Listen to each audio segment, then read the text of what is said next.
네, 오늘 말씀의 제목은 율법의 성격입니다.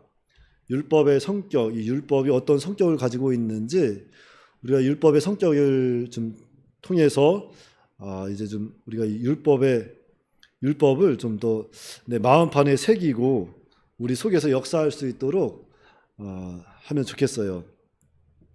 자, 먼저 이 하나님의 율법은 하나님께서 자기 백성에 주시는 교훈과 가르침입니다. 여기서 중요한 건 하나님의 이 율법은 하나님께서 누구의 백성? 자기 백성, 안 믿는 사람들에게 주는 것이 아니라 자기 백성에게 주시는 교훈과 가르침이다 하는 것을 먼저 깨달아야 돼요. 그러니까 예수 믿는 사람들은 다 이 말씀이 누구에게 주신 말씀이다? 나에게 주신 말씀이다, 이렇게 믿음으로 받아야 되겠습니다. 그런데 이 율법의 범위는 너무나도 크죠. 율법의 범위는 너무나 큽니다. 그래서 이것을 좀 좁힌 것이 모세오경이에요. 이 모세오경이 율법입니다. 그리고 이 조항은 613가지로 되어 있어요. 그리고 이것을 한 번 더 줄이면 이것이 무엇입니까? 십계명이 되는 거죠. 십계명. 모세오경 613가지를 줄인 것이 십계명이 되는 것이고, 십계명을 한 번 더 좁히면 하나님 사랑, 이웃 사랑, 오늘 본문 말씀이 되는 거고, 거기서 한 번 더 좁히면 하나님은 사랑이시다, 사랑으로 이렇게 좁혀지는 거예요. 그래서 율법은 사랑이다, 이렇게 사랑으로 마침표를 끊죠. 자, 그래서 마태복음 22장 35절 40절 여기 보시면 먼저 35절 36절 말씀에 그 중에 한 율법사가 예수를 시험하여 묻되 선생님, 율법 중에서 어느 계명이 크니까? 자, 한 율법사가 예수님을 찾아와서 물어봅니다. 이 앞전에도 보시면 사두개인들이 예수님을 찾아와서 물어봐요. 시험합니다. 그러니까 물어본 게 아니라 예수님을 시험한 거죠. 그런데 그들이 성공하지 못했어요. 그래서 이 바리새인들이 이제 모여서 회의 끝에 예수님께 어려운 질문을 이렇게 던지는 겁니다. 자, 사두개인이 시험한 것은 그 23절부터 있습니다. 그리고 34절에는 바리새인들이 모여서 예수님께 어려운 질문을 한 거예요. 자, 선생님, 율법 중에 어느 계명이 큽니까? 자, 계명에 대한, 율법 중에서 어느 것이 제일 크냐, 이 계명에 대한 논쟁, 바리새인들 이들은 모일 때마다 이것 가지고 토론을 했던 거예요. 그러니까 바리새인들 토론의 18번은 바로 이 율법에서 무엇이 제일 크냐, 이 문제인 거죠.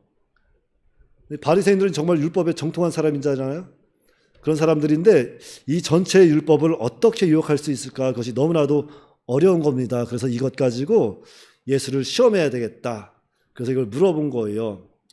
자, 우리는 이미 성경을 다 읽어서 예수님의 답을 알고 있죠. 예수님의 답이 뭐예요? 오늘 본문 말씀, 하나님 사랑, 이웃 사랑. 우리는 답을 다 알고 있지만, 우리는 다 당연한 걸 뭐 물어보냐, 그거 다 아는 건데 그럴 수 있지만, 이 당시 그들 입장에서 이건 굉장히 난해한 문제였던 겁니다. 율법이 이렇게 많은데 어떻게 하면 이것을 이렇게 정리할 수 있을까? 이 문제를 가지고 예수님을 테스트할 수 있었던 겁니다.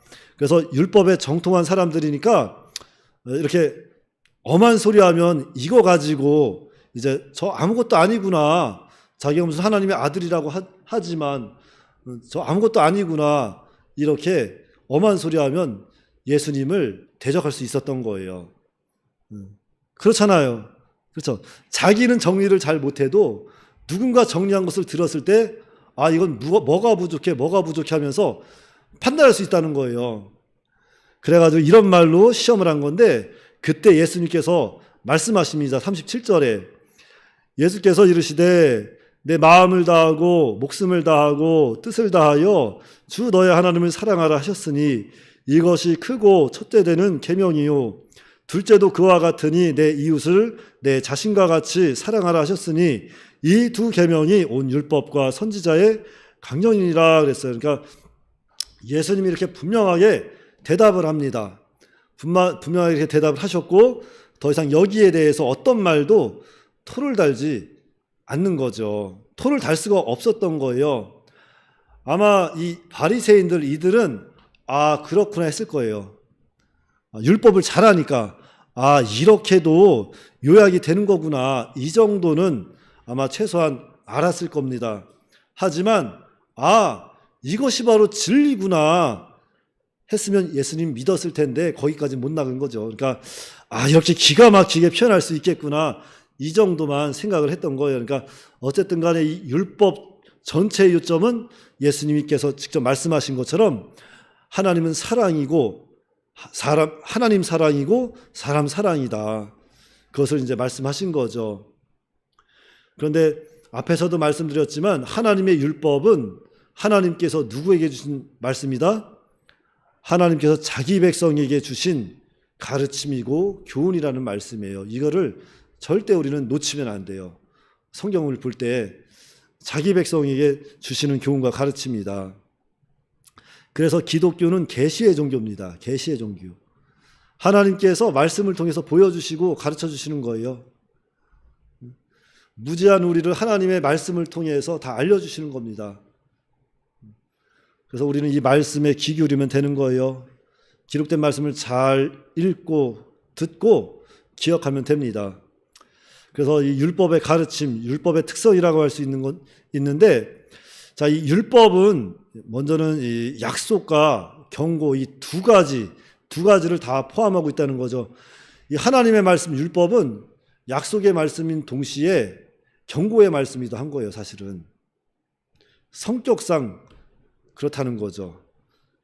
그러니까 하나님의 말씀은 약속의 말씀 그리고 경고의 말씀이기도 하다. 그래서 우리 편에서 볼 때는 이 말씀은 우리에게 생명 또는 죽음을 가져오는 이런 결단을 요구할 수 있다는 거예요. 이 말씀을 보면서 우리는 생명이냐 아니면 죽음이냐 내가 어느 곳에 설 것이냐 결단을 요구하고 있다는 거죠. 우리에게 이 말씀이. 그러니까 이 율법이라는 것은 다시 한번 정리하면 하나님의 말씀인데, 자, 이 율법은 하나님께서 자기 백성에게 주시는 교훈과 가르침이다. 그런데 이 율법에는 생명과 죽음을 요구하는 그런 것이 들어있다. 결단을 요구한다. 그러니까 이 결단은 보통 결단이 아니죠. 우리에게 있어서 사생 결단이 여기에 있는 거예요. 내가 죽음으로 갈 것이냐 아니면 생명으로 갈 것이냐 그 결단을 요구하는 것이 이 율법이라는 거죠. 그래서 우리가 하나님의 말씀을 읽거나 받을 때는 그냥 대충 한번 흘려들으면 안 돼요. 우리가 하나님의 말씀을 접할 때 하나님의 말씀을 읽을 때 그냥 한번 이런 말씀이 들었구나 이렇게 보는 것이 아니라 정말 이 말씀을 비장한 각오를 가지고 이 말씀을 접해야 되고 정말 진지하고 엄숙한 말씀으로 받아야 됩니다. 이 말씀은 정말 사느냐 죽느냐의 문제, 생명과 죽음을 가져오는 그런 결단을 요구하는 것이기 때문이죠. 그러니까 우리가 사실 이 지상에서는 아직까지 희미하게밖에 알 수가 없어요. 그렇잖아요. 우리가 정말 하나님이 아닌 이상, 천국에 가보지 않은 이상 하나님의 말씀을 접할 때 어느 정도 희미하게 알 수밖에 없고 그 정도만 알겠지만 사실은 우리가 하나님 나라에 가면은 이 말씀이 확연하게 다 보여진다는 거죠. 그때가 반드시 온다는 거예요. 그날이 되면은 불신자들도 이 말씀이 정말로 생명과 죽음의 말씀이었구나 깨닫는 거예요. 어디 가서? 지옥에 가서. 그러니까 우리는 이 말씀 정말 엄숙한 말씀, 나에게 주시는 정말로 그러한 비장한 각오를 가지고 진중한 말씀으로 무겁게 우리는 받아야 된다. 그래서 이 하나님의 말씀을 이렇게 심각하고 중대한 건데, 자, 오늘날 우리의 영이 너무나도 어두워지고 눈이 가리워지고 또 귀가 가리워져서 세상 죄악의 오염이 되어서 성령의 음성을 듣지 못하고 그냥 자꾸 하나님의 말씀에 우리가 거역하고 의심하고, 하지만 하나님의 말씀은 너무나도 중대하고 너무나도 귀하고 값지고 그런 막중한 것이다 하는 것을 우리는 깨달아야 합니다. 그런데 하나님의 말씀, 이 말씀은 정말로 죽느냐 사느냐 생명과 죽음을 가져오는 그런 결단을 우리에게 요구하고 있다 하는 것을 확실히 믿어야 돼요. 그리고 또 한 가지는 하나님이 주신 이 율법은 우리의 삶에 매일매일 적용이 되는 생활의 규범이 된다는 거예요. 하나님의 말씀은 우리 생활의 규범이 된다는 거죠.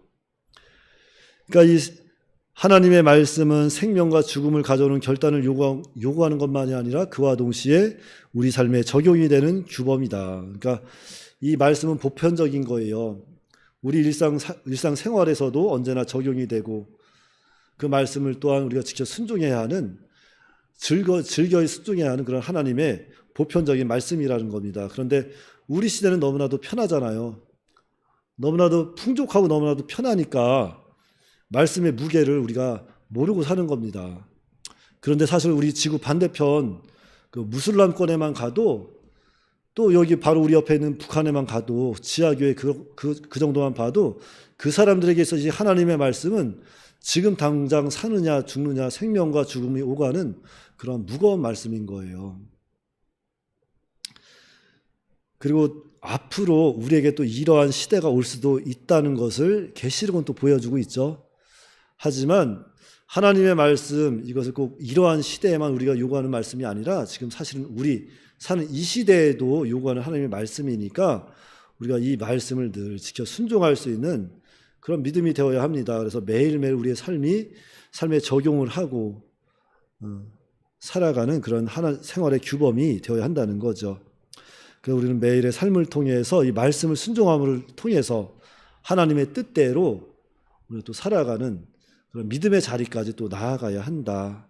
하나님은 그것을 우리에게 요구하고 계시다 하는 것을 깨달아야 합니다. 그러니까 이 율법이라는 것은 쉽게 말해서 죽고 사는 문제, 이런 큰 문제에만 적용되는 것이 아니라 정말로 지극히 작은 문제지만 작은 문제라도 우리의 삶의 영역에서 적용이 되고 있다는 거예요. 그러니까 집에서 살림하는 주부라 할지라도 또 공부하는 학생이라 할지라도 또는 취업을 준비하고 있는 청년들 취업 준비생이라 할지라도 그들 삶 가운데 이 율법은 지금도 적용이 되어서 그들을 이끌어가고 있다는 거예요. 그러니까 우리는 이 하나님의 말씀을 가벼이 여기면 안 되고 정말로 나에게 생명의 말씀이 여기 있구나. 이 말씀 내가 정말로 오늘 이 하루 하나님의 말씀대로 살 것이냐 아니면 하나님의 말씀대로 살지 아니할 것이냐 하루하루 우리에게 결단을 요구하고 우리에게 순종을 요구하는 것이 바로 하나님의 말씀이다 하는 것을 깨닫고 정말 이 말씀은 정말로 예수를 구주로 믿는 자 하나님이 자기 백성에게 주시는 교훈과 가르침이다 하는 것을 깨달으시고 우리는 늘 성경을 옆에다 두고 늘 읽고 듣고 묵상하면서 그 말씀을 순종해 나가는 그러한 믿음의 사람이 되어야 합니다.